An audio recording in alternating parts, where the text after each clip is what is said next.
My name is Naomi Fletcher, 31, cardiothoracic surgeon in Chicago. The soup hit like a slap-hot beef broth exploding across my face, dripping from my hair onto the white tablecloth at Mom's 53rd birthday party. My brother Ryan slammed the empty tureen down and snarled, "You've got 15 minutes to get out of this, family." Mom and Dad stared at their plates. My little sister Kayla clapped like it was the best show she'd seen all year. I wiped my eyes, reached into my bag, pulled out the thick folder, and dropped it on the table with a thud that silenced the room. "Fine," I said, voice ice cold. 15 minutes from now, everything you own disappears. Comment where you're watching from and hit subscribe if your family ever turned on you. Stick around, because this gets worse. Growing up in Charleston's humid low country, our family lived in a weathered wooden house right on the banks of the Ashley River. The place had creaked since the 80s, with peeling paint and a wraparound porch that sagged under the weight of too many summer storms. Dad Richard Fletcher worked long hours as a construction engineer, coming home dusty and quiet most nights. Mom Patricia Fletcher taught 3rd grade at the local elementary school and always smelled like chalk and cafeteria pizza. My brother Ryan Fletcher came along when I was 4, the middle kid, who quickly became the center of everything. From the start, he got the best of what little we had. Private school tuition scraped together from overtime pay, new sneakers every season, and a used dirt bike for his 10th birthday. Mom would beam when he brought home a B-, saying he was just finding his way. Dad slapped him on the back for every little league hit, even the fouls. Then Kayla Fletcher arrived 6 years after Ryan the baby, who sealed the deal on favoritism. By the time she was in kindergarten, the rules had shifted entirely. Her elementary school was the fancy one across town, the kind with uniforms and Latin classes. Mom drove her there every morning, packing organic lunches, while I caught the public bus with a peanut butter sandwich. Kayla's dance recitals got front row seats for the whole family.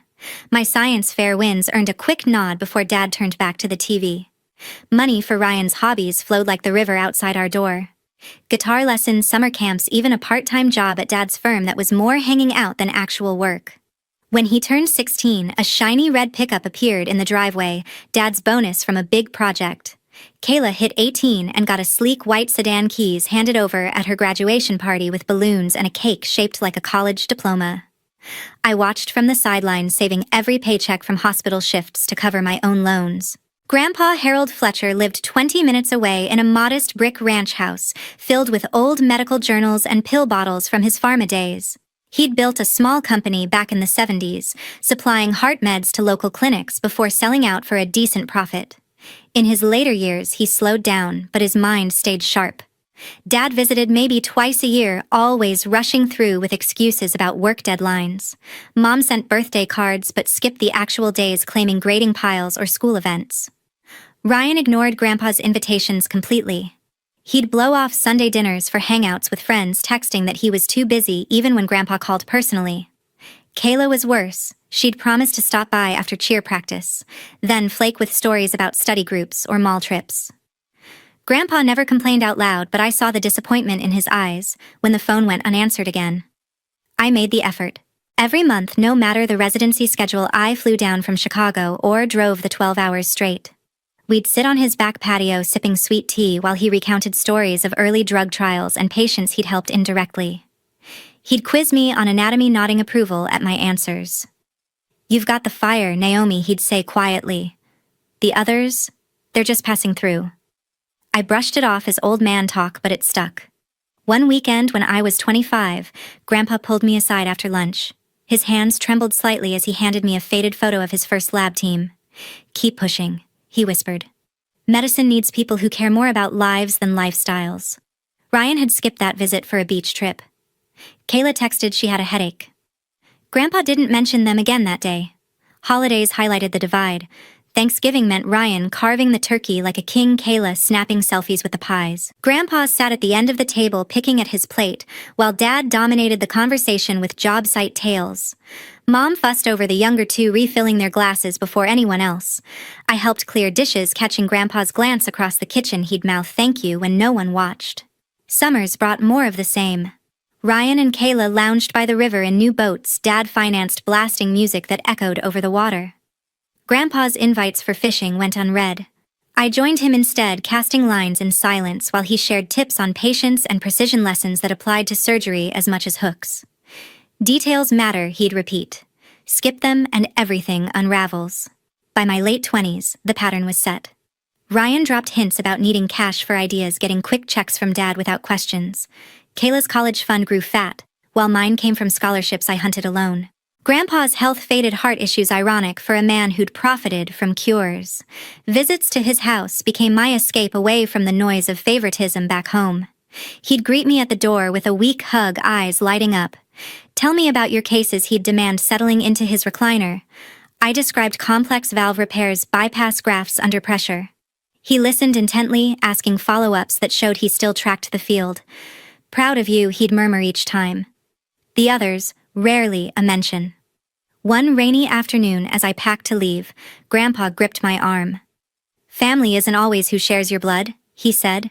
It's who shows up. I nodded, thinking of the empty chairs at his table over the years. Little did I know how those words would echo. 8 years into my grueling Chicago residency, the operating room became my battlefield. Cases piled up, congenital defects, ruptured aortas, hearts failing under years of neglect. I thrived on the pressure-stitching arteries while monitors beeped in frantic rhythm. Colleagues called me relentless. Patients called me a miracle. The breakthrough came during a midnight shift. A 68-year-old CEO collapsed at a gala, massive myocardial infarction. Transported to our trauma bay, his vitals crashed. The attending handed me the scalpel. First assist turned lead when complications hit. I cracked the chest, bypassed 3 blocked vessels, implanted a temporary pump to stabilize. 12 hours later, he breathed on his own. Local news exploded. Young surgeon saves tech titan. My photo graced the Tribune headlines, praising the heart whisperer from the South. Reporters camped outside the hospital. Interviews followed, CNN affiliate medical podcasts. The CEO sent a handwritten note. You gave me a second chance. His company donated equipment to our cardiac wing. My name circulated in boardrooms, fellowship offers flooding my inbox. I stayed grounded, focusing on the next chart. Back home, Ryan chased different headlines. At 23, he quit community college after 1 semester, declaring traditional education a scam. He pitched HealthTrack app wearable integration for real-time vitals, promising revolution in preventive care. Investors bit small. Banks bit bigger. Dad co-signed the initial loan, but Ryan needed more. A local lender approved $1.6 million based on prototypes and charisma. He rented co-working space downtown, hired developers fresh out of boot camps. Marketing splashed across social, Ryan in hoodies demoing mock-ups at conferences. Kayla, then 15, tagged along for photo ops, posing with mock devices. Early demos impressed. Beta users signed up. Ryan bought a condo overlooking the Battery, leased a Tesla on credit. This is just the start, he texted the family group. Cracks appeared fast. Coding delays mounted. Servers crashed during tests. Competitors launched similar features cheaper. Funding rounds stalled. Investors wanted revenue, not renders. Ryan doubled down, borrowing against the app's IP. Suppliers demanded upfront. Staff quit over unpaid wages. By year 2, the $1.6 million vanished into burn rate. The collapse hit sudden. Key partner pulled out. Lawsuit followed for breached contracts. Bank statements turned red, overdraft fees, collection calls. Ryan liquidated assets, condo sold at loss. Tesla repossessed. Creditors circled. He moved into a studio, couch surfing when rent lapsed. Kayla, now 19 and in her first year of college, felt the ripple. Tuition checks bounced. Dad covered 1 semester before tapping out. She dropped to part-time classes, crashing with Ryan to save dorm costs. They shared takeout, arguing over bills. Kayla waitressed nights, sending portions home. Ryan promised next pivot weekly, but pitches fell flat. Grandpa Harold watched from afar. His health declined steadily. Congestive failure meds he once distributed now sustaining him. Hospital stays lengthened. Oxygen tanks became permanent. I coordinated care remotely, consulting his cardiologist between shifts. Ryan sent generic get well texts. Kayla posted sympathy emojis on social. 3 years ago, the end came quiet. Grandpa slipped away in his sleep monitors, flatlining at dawn. I flew down immediately, handling arrangements while the others arrived late. Funeral drew sparse crowd, old colleagues, a few neighbors. Dad spoke briefly. Mom dabbed eyes. Ryan checked his phone. Kayla scrolled feeds. After the service, a lawyer approached me in the parking lot. Miss Fletcher Harold specified private delivery. He handed a sealed envelope thick with documents. Inside official letterhead stating confidential inheritance matter, designated solely to Naomi Fletcher. No details, just instructions to call for scheduling. I tucked it away, mind racing. Family gathered at the house post-burial. Ryan eyed Grandpa's watch collection. Kayla fingered antique vases. Dad suggested selling the property to split proceeds fair. I stayed silent, envelope burning in my pocket. The lawyer's words echoed sole designation. I excused myself early, claiming flight delays. Back in Chicago, I opened the letter alone. It outlined assets, company shares, trust details, but sealed sections required in-person verification. For your eyes only, it stressed. I locked it in my safe, telling no one. Ryan called weeks later, fishing for any paperwork Grandpa mentioned. I deflected with work excuses. Debt collectors hounded Ryan daily.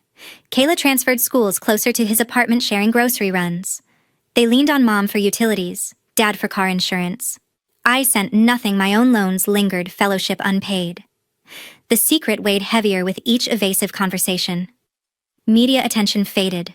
Surgeries resumed. Another high-profile save, a senator's wife, kept my name circulating. Offers poured in, private practice partnerships, research grants.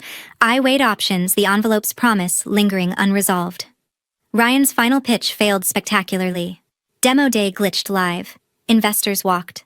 Bankruptcy filing followed, 1.6 million unsecured personal guarantees triggering. Kayla quit classes entirely, picking up barista shifts to cover basics. They shared a one-bedroom, tension thick. I scheduled the lawyer meeting discreetly. Flight booked under work conference. The inheritance remained my burden alone. Family oblivious to the shift about to come. The call came right after a 22-hour shift, phone buzzing against my scrubs as I collapsed onto the on-call bunk. Ryan's name flashed. I answered, expecting another bailout plea. Instead, his voice dripped honey. Hey sis, Mom's turning 53 next weekend. Big party at the house. Everyone's coming. We're all so proud of you, the famous surgeon now. Kayla jumped on the line extension pickup. Yeah, Naomi. You have to come. It wouldn't be the same without our star. Their enthusiasm felt rehearsed, but exhaustion won. I agreed, muttering about scheduling. Sleep came fitful. Morning rounds blurred into discharge summaries. Between patients, I slipped out to Michigan Avenue. The Swiss watch boutique gleamed under spotlights. I selected a slim gold timepiece for Mom, classic face leather strap, understated elegance. The clerk engraved, "To Mom with love," N on the back. Boxed and ribboned, it cost 2 paychecks, but worth it. Flight options were pricey last minute. I chose the drive instead, 12 hours straight interstate, cutting through cornfields and mountains. Packed overnight bag cooler with energy drinks, playlist of podcasts on aortic repairs. Hit the road at dawn, Chicago skyline fading in the rear view. Miles ticked by. Indiana flatlands gave way to Kentucky hills. Radio stations shifted from urban beats to country twang. I stopped once for gas in Knoxville, stretching legs under fluorescent pumps. Thought about Mom's reaction to the watch, her wrist always bare since Dad's cheap gift years ago. Phone pinged midway. Sarah Mitchell, my ER nurse best friend since internship, texted. Heard from a Charleston contact. Your siblings are asking around about estate lawyers. Don't go, they're stirring money pots. I stared at the screen, thumbs hovering. Another message, Ryan's been name-dropping your CEO, saved to lenders. Smells like setup. I pulled over at a rest stop, engine idling. Sarah and I met day one of orientation, her steady hands during codes, my precision in chaos. She knew the family dynamics, had listened to rants over cheap wine. Trust your gut, her final text read. Gut said proceed, eyes open. I merged back onto I-26 South Carolina, signs welcoming. Sunset painted the low country gold as Charleston approached. Familiar exits triggered memories, but I pushed them down. Focus on the party, the gift, the drive home. Arrived after dark, house lights glowing ahead. Parked behind a row of cars, more than expected. Grabbed the watch box, slung bag over shoulder.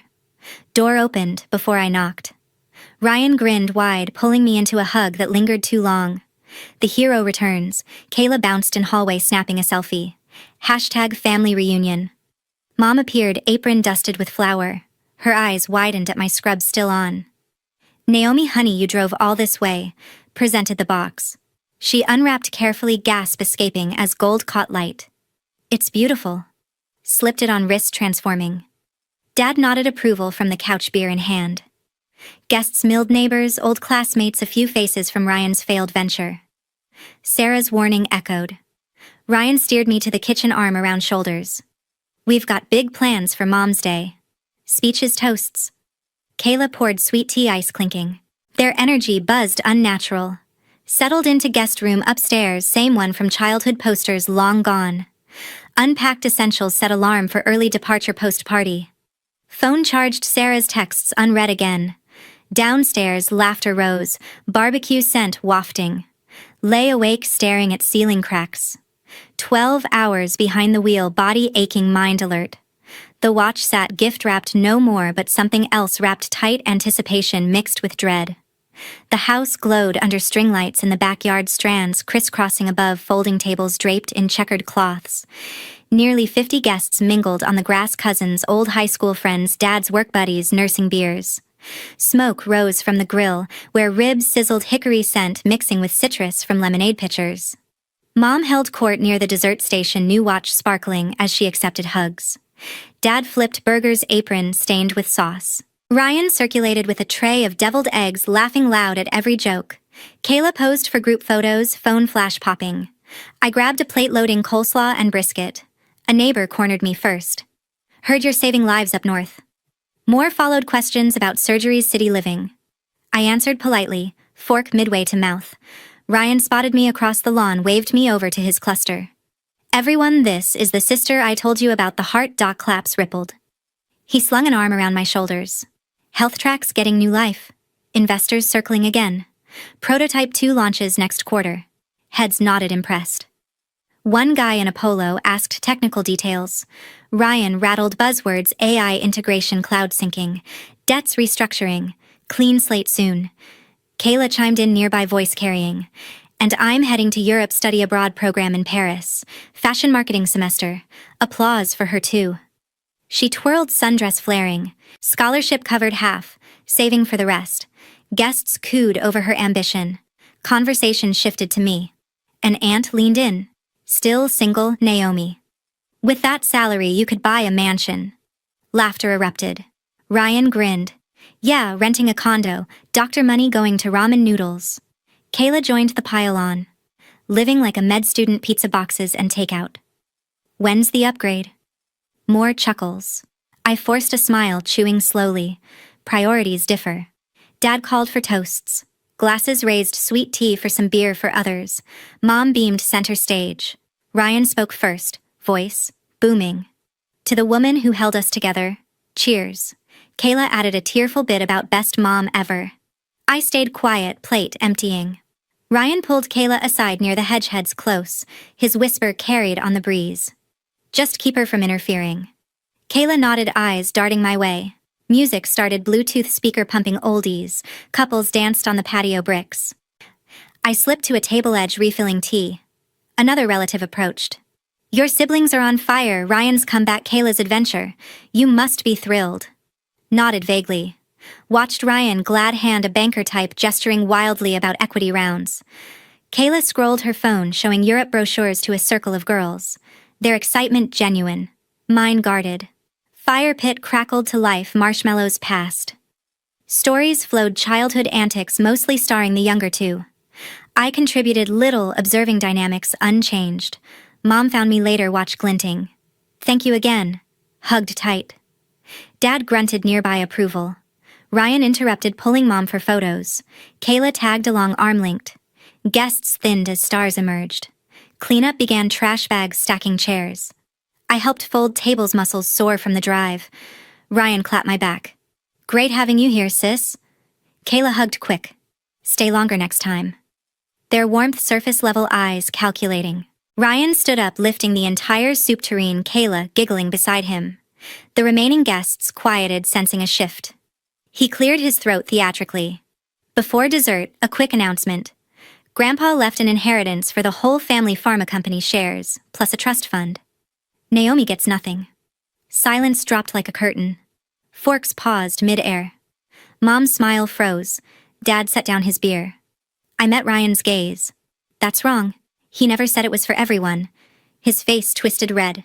You calling me a liar? The tureen tilted. Hot beef soup cascaded over my head, broth-burning scalp chunks sliding down my neck onto the dress. Gasps erupted. Kayla covered her mouth, eyes wide with mock shock. Ryan slammed the empty vessel. You have 15 minutes to leave this family. Kayla stepped forward, voice sweet. Just accept it, sis. You don't have a share. I wiped broth from my lashes with a napkin, reached into my bag, pulled the thick folder, and slammed it center table. Plates rattled. Fine. 15 minutes from now, everything you have vanishes. Open the folder, flip to the notarized will copy. Read aloud, I, Harold Fletcher, bequeath my pharmaceutical company shares, valued at $3.5 million and the trust fund of $1.8 million, solely to my granddaughter Naomi Fletcher. She alone continues my mission in cardiac medicine through her surgical practice. Explicitly excluded are those who showed indifference during my lifetime. Mom's hand flew to her chest. Dad stared blank. Ryan's mouth opened closed. Kayla's giggle died. Pointed to the clause. See the signature's witness's notary seal. No provision for the cold-hearted. That's you. A cousin leaned in, scanning pages. It's legit. Murmurs spread, phones emerged, flashes capturing the document. Someone whispered, he cut them out. Ryan lunged for the papers. I pulled back. Touch it and it's tampering. He froze, veins bulging. Kayla tugged his sleeve. Do something. Dad finally spoke, voice weak. Harold never mentioned. Because you visited twice in 5 years. Turn to Mom. Cards don't count as presents. She looked away, watch heavy on her wrist. Guests shifted, uncomfortable. One aunt muttered, explains the favoritism stories. Another nodded. Naomi was always there. Ryan paced, fists clenched. This can't stand. Lawyers will contest and trigger the no contest clause. Tap the paragraph. Any challenge voids your claim forever, even if you thought you had one. Kayla's eyes darted to exits. But we need you assumed. Close the folder. Assumptions cost. Soup cooled, sticky on my skin, but the room heated with tension. Phones recorded discreetly. A neighbor live-streamed to a group chat. Comments scrolled, audible drama. She got it all. Mom reached out. Naomi talk privately. No, stood firm. Public declaration deserves public correction. Dad rubbed temples. Ryan kicked a chair leg. Kayla scrolled frantically, perhaps searching legal loopholes. Guests formed clusters, debating authenticity. Pointed to the date. Signed 6 months before passing. Updated after your last no-show birthday. Ryan roared. You hid this private designation. Lawyer's orders. Shrugged. You announced first. Silence thickened. Broth dripped from my hair onto the tablecloth, staining red. No one moved to help. A guest broke it. Congrats, Naomi. Deserved. Sparse claps followed, awkward. Ryan's glare could melt steel. Kayla whispered urgently in his ear. He shook her off. Folder back in bag, I said, clocks ticking. Ryan's fist raised. I slid 3 stapled packets from the inner pocket and spread them like playing cards. Packet 1, IRS Form 4564, official seal, addressed Ryan M. Fletcher. Taxpayer ID ending 82291. Header notice of audit. Health Track LLC. Bullet points listed, deducted $680,000 in marketing, 0 invoices. $420,000 equipment leases, assets never delivered. Closing civil fraud penalty 75%. Criminal referral pending. I explained, calm. Your bankruptcy lawyer forwarded this when I inquired about liens. Public record now? Ryan tore it open, paper ripping. They can't prove, they already did. Packet 2, single page from the trust codicil, yellow highlighter over clause 7b. In the event any beneficiary, heir, or claimant initiates litigation contesting validity or distribution of this trust, such party shall forfeit all rights to any benefit hereunder and be liable for opposing legal fees. Notary seal, dated 3 months post-will. Grandpa added this after your last skipped visit, I said. Lawyer mailed me the update standard for sole beneficiary. Kayla's lips trembled. So if we sue, we get 0 and pay my costs. Packet 3, 8-page debt assignment, bank letterhead. Page 1, transfer of promissory note. Act to me HTD 2022 0016 principal $1,600,000 from First Coastal Bank to Naomi Fletcher MD. My signature notarized beside bank VP. Page 5, acceleration clause, triggered. Page 7, foreclosure timeline notice, Monday, auction Friday. I bought the note to secure Grandpa's legacy, I continued. Your default triggered cross-collateral condo car everything. Ryan's scream shattered glassware. He hurled the contract. Pages fluttered like confetti. Kayla sank, knees buckling. Mom whimpered.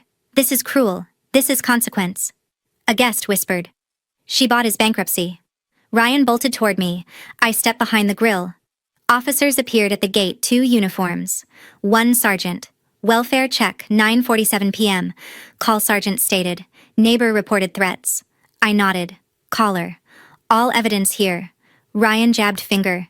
She attacked me. Sergeant glanced at soup crust on my hair, then Ryan's clean shirt. No marks. Civil.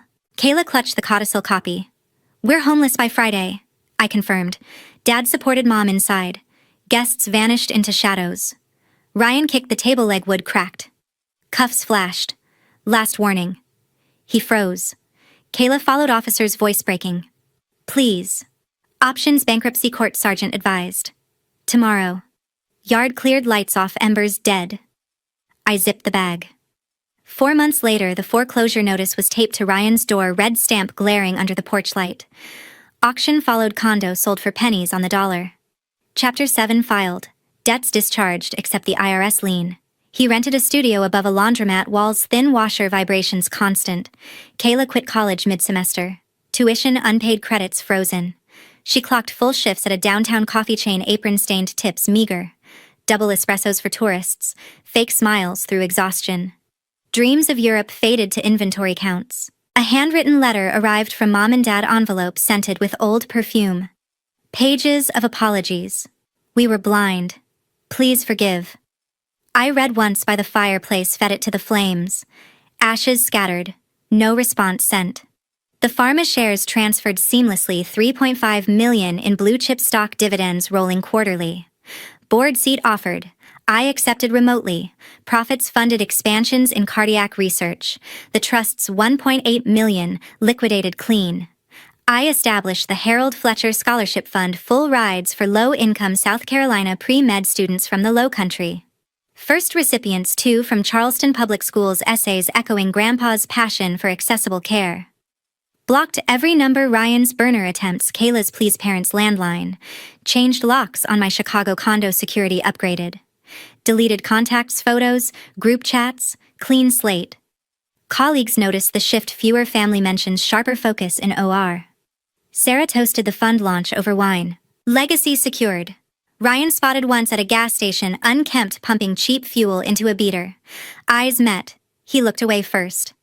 Kayla served me unknowingly at the airport kiosk, name tag, shiny, order taken mechanical. I paid cash, left no tip, boarded without a word. Parents tried, one holiday card returned unopened. True family isn't blood, it's respect earned and returned.